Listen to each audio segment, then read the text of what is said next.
potentially serious situation is unfolding today from Nicaragua with Category 5 Hurricane Iota on approach.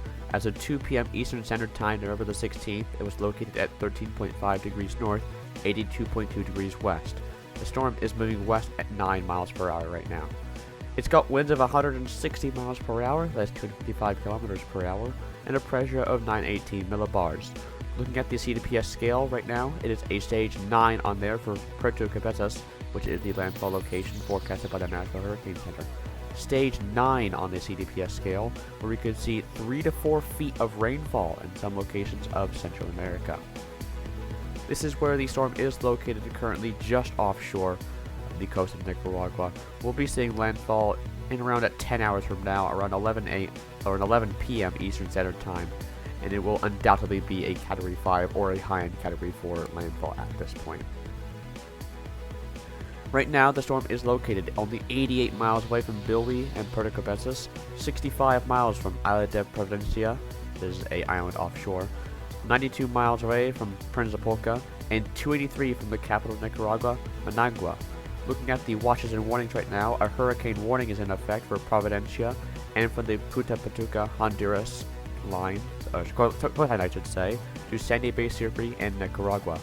A hurricane watch remains in effect for San Andres, and a tropical storm warning is in effect for San Andres, Sandy Bay, Sirpi, to Bluefields, Nicaragua, the Bay Islands, and as well as the Putaputuca to Guatemala border and Honduras.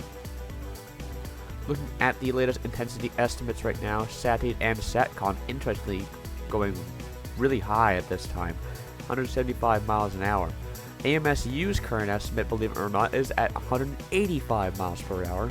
However, Recon says that the storm is only of intensity of around 160 miles per hour. And that's also what the National Hurricane Center are also run with, so we've decided to run with that. Here was our latest forecast cone as of 10 a.m. Eastern Standard Time, forecasting perhaps some slight intensification up to 165 miles an hour before making landfall on the coast of Nicaragua. Most likely now as a Category 5 hurricane, so severe impacts will be expected across the coast. And here's what we're seeing for portions of rainfall. You can see that very bright yellow color along portions of northwestern Honduras. That's where we're expecting the most heavy rainfall probably to be. And we could see some very catastrophic flash flooding over there in areas already saturated by rainfall. You can also see the beginning of another potential tropical cyclone in the Caribbean Sea once again heading for Central America. The National Hurricane Center currently giving that 40% in 5 days. So this is what sea surface temperatures are looking right now. They decreased a little bit since the storm was of tropical storm intensity. However, that did not stop the tropical intensification phase.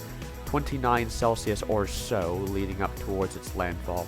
So sea surface temperatures will not be an issue for this storm. It's more shear that we have to worry about.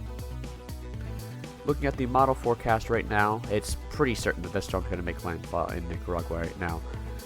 Probably going to be a Category 5 at landfall, but the big question of the storm track-wise is, will it survive to the Eastern Pacific? Currently our forecast calls for it to be a remnant low by that time, but that's certainly possible, and we could see this system regenerate in the Eastern Pacific, believe it or not. So here's what the model forecasts are looking at right now. The HWRF, interestingly enough, wants this to regenerate as a tropical storm in the Eastern Pacific. We'll have to see if that happens. Wind shear is on the rise, so we may be seeing a little bit of weakening. However, it still generally will remain favorable for intensification. Sea surface temperature is not an issue, and relative humidity is pretty high. Looking at the mesoscale satellite imagery right here, you can see the eastern eye wall has got some cloud tops flaring up in it. Earlier today, shortly after the National Hurricane Center declared it was a Category 5, its eye underwent sort of a reorganizing structure quickly and has since completed that process. So the pressure rose a little bit during that phase, and we will probably be seeing another phase of intensification underway. Our graphics team will be posting hourly sit reps on our social media outlets as the storm approaches land, and we'll be going until landfall, and we'll be having some live coverage as the storm pushes towards land. Stay safe under this storm right now.